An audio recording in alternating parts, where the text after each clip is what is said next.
Hello friends, welcome to the another episode of The Invisible Man written by H.G. Wells. In today's episode, we are going to study the chapter 10, 11 and 12. So let's get started with our story. Chapter 10, Mr. Marvel's Visit to Epping.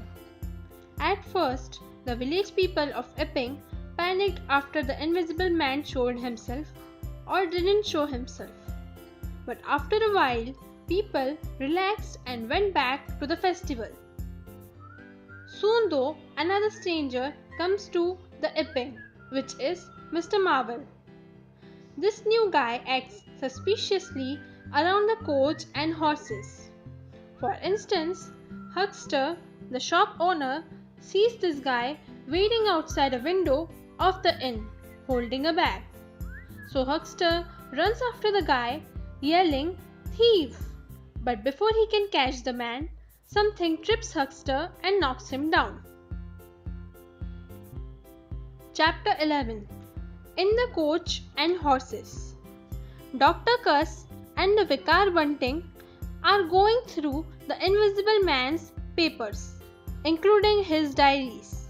But they can't understand the diaries, and honestly, they are not even sure that they are written in English. Marvel lets the Invisible Man into the room with Cuss and Bunting. They obviously don't see the Invisible Man, but they ask Marvel to leave. Once he does, Cuss and Bunting lock the door so that no one will interrupt them. Unfortunately for them, this also means that no one will interrupt the Invisible Man when he starts to beat the living daylights out of them. The Invisible Man wants to know where his stuff is, including his clothes. He threatens to kill the two men. Chapter 12, The Invisible Man Loses His Temper. From the bar, Teddy Henfrey and Mr. Hall hear some weird goings on in the room where the Invisible Man was staying. They start to investigate, but Mrs. Hall interrupts them. At that moment, Huckster yells about the thief and goes running off after the man in the shabby high hat. The people of the inn come out to see what Huckster is yelling about. They see Marvel running off and think that he is the Invisible Man. They all go running after Marvel, but just like Huckster, they all get tripped. Kind of hilarious image if you ask us. At this point, Cuss comes out of the stranger's room in the inn, revealing that Invisible Man stole his and Bunting's clothes. Bunting is actually trying to cover himself in a newspaper, which is a hilarious detail.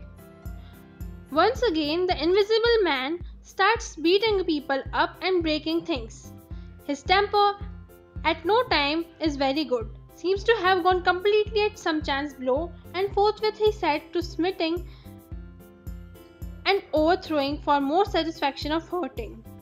Everyone else, including Marvel, runs away. Naturally, the Invisible Man breaks every window at the inn, cuts the telegraph cable, and does some other damage just for fun. With this, we come to this another episode of The Invisible Man. Do like our videos and share them as much as possible. Do subscribe our channel for further videos.